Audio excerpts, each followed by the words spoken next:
Hey, what is up guys? It is your boy Speed here, and today, you know what we're doing. You read the title, 6 laning combos that you should be using to stomp your laning stage. Do you feel like you're not getting off to a good start? You need to switch up the heroes that you're picking. Well, this video is going to help you with exactly that. I've been watching the pro scene, pubs, and kind of just seeing what works so that I can give you guys some really good information and good laning combos. And without further ado, you need to smash the like button to help support our channel. You know, it means the world to me. We put in a lot of effort every single day into these videos, right? We have editors, people who make the titles, people who run the website. There's so much going on behind the scenes to get you guys daily content so you can learn the game of Dota. And now let's get into the 6 laning combos. Also, you should sign up to the gameleap website. I bet you also didn't see that one coming, but it's in the link down below and you should sign up right now. All right, coming in at number 1 is arguably the most broken lane in Dota right now, and I'm serious about this. This lane is straight up unstoppable. I honestly can't even think of a matchup that would do well against it. Maybe Timbersaw,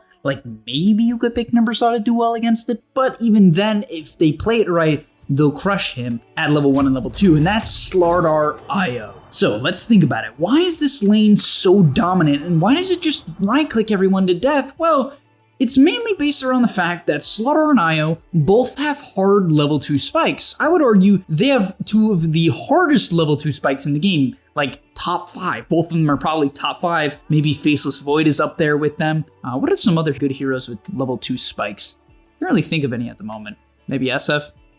That's not that good. You guys get the point, right? Slardar and IO at level 2, they become completely different heroes. A lot of heroes typically take to level 3 to become different heroes. Their nukes are mildly underwhelming if you just only have 1 point in them. But the thing is, Slardar's stun is broken at level 1. Both of them. Bash of the Deep does 50 damage and stun for a second, right? Obviously it costs no mana, so it's just the god's trading spell. And then his stun is actually the best spell in the game. It's 80 mana, which is nothing, on a low cooldown. It slows attack speed, it stuns, you can't do anything.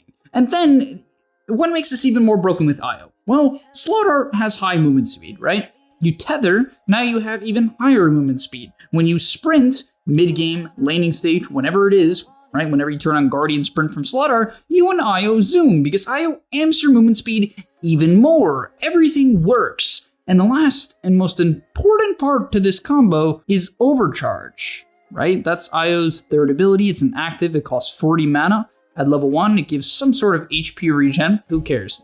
No, it actually is important. But mainly is the 50 attack speed, right? Why is this broken? It's pretty self-explanatory. You turn it on. Whoever you're tethered to also gets the 50 attack speed. And because of this, you bash them over and over and over again. The combo, if you want to kill the people over and over again, what do? You walk up, you prep your bash, okay, you get your 3 charges. Then when you get your 3 charges, you hit them once, you bash them, you stun them, and because you have 50 attack speed, before they're even done being stunned from the Slithering Crush, they're stunned again. And then, yeah, they're kind of just dead. Also, I would like to mention that this combo mid-game is also just as dominant. Late game, also just as dominant. Slardar has a hard time farming, but with IO, he doesn't. And really, Slardar does need some levels. He likes to be level 9, level 10 to get like that maxed out sprint and bash, but you don't need it. And so IO sapping your levels while you get attack speed from him and infinite HP to farm with is such a good Slardar combo, right? He also lacks sustain. I know I'm going on and on, but like IO just fills all of Slardar's gaps and Slardar fills all of IO's gaps. IO's gaps are what? Lack of stun. I guess IO has a slow, but not really. Like tether is kind of meh. I even forgot to mention that, right? You have another disable. And then relocate, right? You relocate in, you want a good hero with catch. Slardar is obviously one of the best heroes in the game when it comes to catch. Okay, let's move on to the second combo because I could literally talk for 10 minutes straight about Slardar IO, but I do not want to do that. And that second combo is Witch Doctor and Animage. This one I think I talked about in the past. I'm not 100% sure. I'm not going to go watch like 20 videos to figure out. But why is this combo good Witch Doctor AM? Well, it's kind of just always good. AM needs a hero in lane that protects him, right? This is always the case for AM. You either want a Chen or you want a Bane. Undying can be all right, but Undying kind of doesn't like having AM because AM doesn't provide any slower stun, which Undying likes. But basically, Witch Doctor, in my opinion, is the perfect medium for Animage. I think this is maybe the best support to pick with Anti-Mage, and the reason for that is, let's say it's a really bad lane, really horrible. It's IO Slaughter, there you go, it's IO Slaughter. You might do okay early on, because with the level 1 Witch Doctor stun, AM can actually trade, right? Witch Doctor stun at level 1 is very low mana, and a decent cooldown, right? It's not incredible, but it's very, very low mana, and Witch Doctor is really good at trading level 1. He has good stats, almost 60 damage, and therefore the AM following up the stun can burn a lot of mana, and you can play very passive.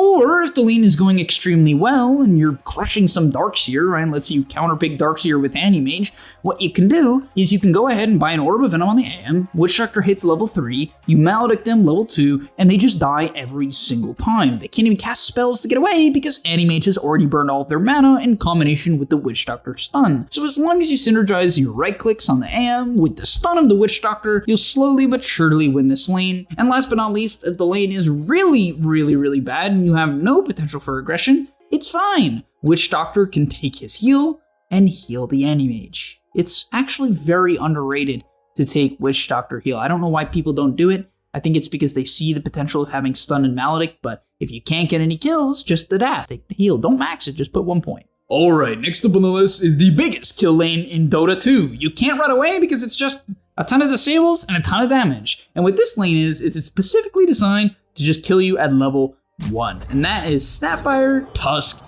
and Sven. Yes, a tri-lane. Typically when you pick a tri-lane, you just want the ability to kill anyone on sight. You see them, you kill them. And with this combo, here's what you do, all right? You lead with the Sven stun, right? Sven stun is a very long-range stun. Then you can follow it up with a cookie, but you're better off just taking the Snapfire Q. Typically a better spell, it's a good slow, and let's say the enemy team counters you, right? They run a counter tri-lane. Then you don't really want Cookie because it doesn't let you trade. You can't slow their attack speed by 100%. Who knows why it does that or why they changed it to that, but it does, which is ugh. But yeah, it just is really good at getting kills at level 1. And then at level 2, when everyone hits level 2, oh my god, you can't, I mean, there's a 0% chance you live. Unless you have a hero with a blink, even then, you might get chain stun with the Cookie, right? You might get chain stun. Tusk could even take Snowball, and you have 3 stuns. So you leave a Sven stun, then you Cookie in, then you Snapfire Blast them, and then you War Cry, so you're all running fast, and then you have tag team the entire time, and then they get sharded, and yeah, it's a pretty good lane. I feel like I don't have to say too much. All I would say is if you do pick this lane, please yell at each other to go on someone. That's it. A long time ago, it was a while ago, I was at Waga Camp. So if you guys don't know what Waga's camp is, he runs a camp, or ran a camp. And we had like a tournament towards the end of it. And what was funny is I picked my team, I believe it was Earthshaker, Sven, and Ancient Apparition.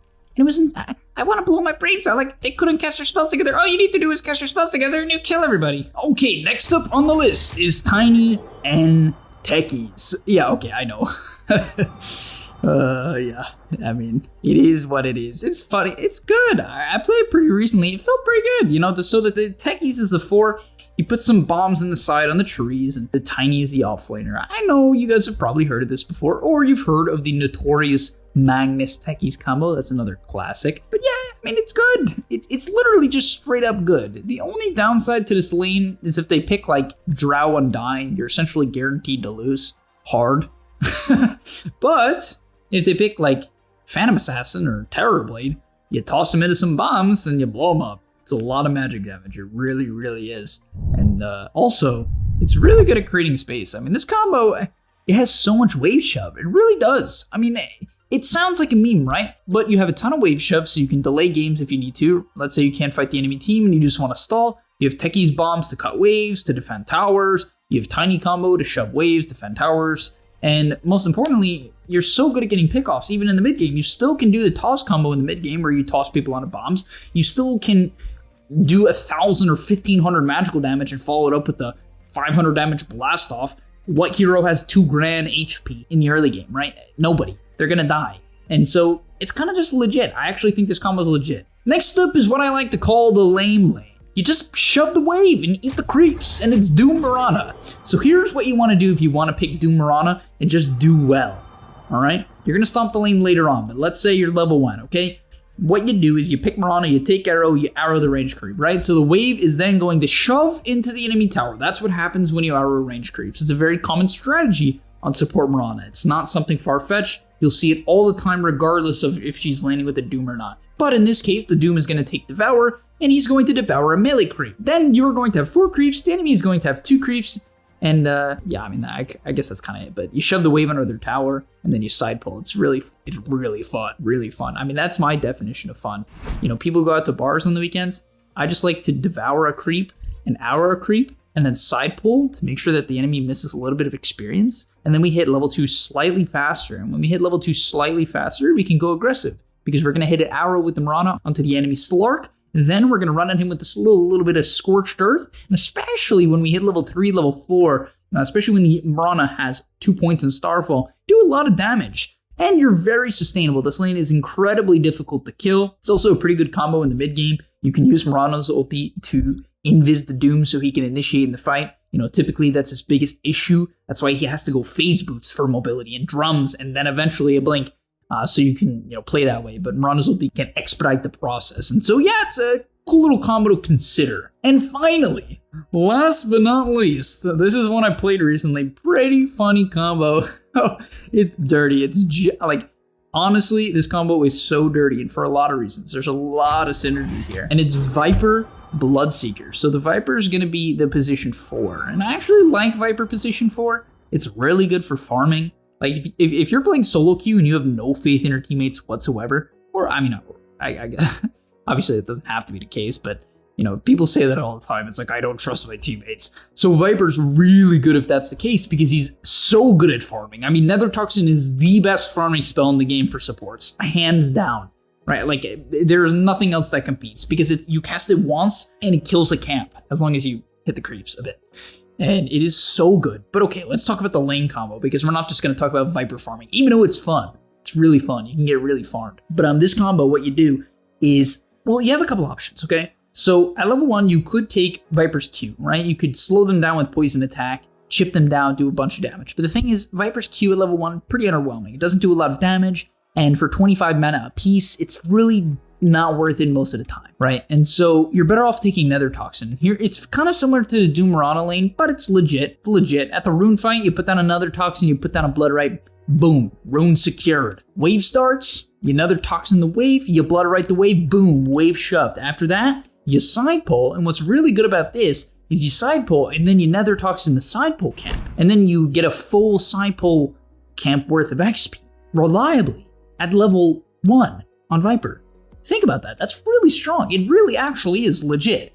It's so easy to shove the wave with a Viper Bloodseeker. There is no combination of heroes that does it faster. It just doesn't exist. Like, Nether Toxin and Bloodrite are so good at killing the wave. And you just shove, side pull, farm. Shove, side pull, farm. Okay, you've hit level 3, right? We've gone to that point. Viper now has 2 points in poison attack. It's a strong spell now. Now, you poison attack. It's a good enough slow to allow Bloodrite to be basically reliable against the majority of heroes. Then you hit him with a Bloodrite, Bloodseeker's gonna run really fast, and if you want to be really cheeky, Bloodseeker can take his Q at level 4, and he can put it on the Viper, and it amps magical damage, right, the spell amp, and it gives him attack speed. Pretty cool with Viper. It's a bit cheesy, kind of risky, but hey, it's a cool combo. And yeah, that's about that, and I hope you guys enjoyed. If you did, and you have any combos you want to give to the community, any little secret combos you think people can stomp, leave them in the comment section down below. We would all love to see them. And of course, sign up to the gameleap website. If you want more content like this every single day, or like 1 video a day isn't enough on YouTube, I need more. Sign up to the website. It's in the description down below. I'll see you guys in the next one, and peace.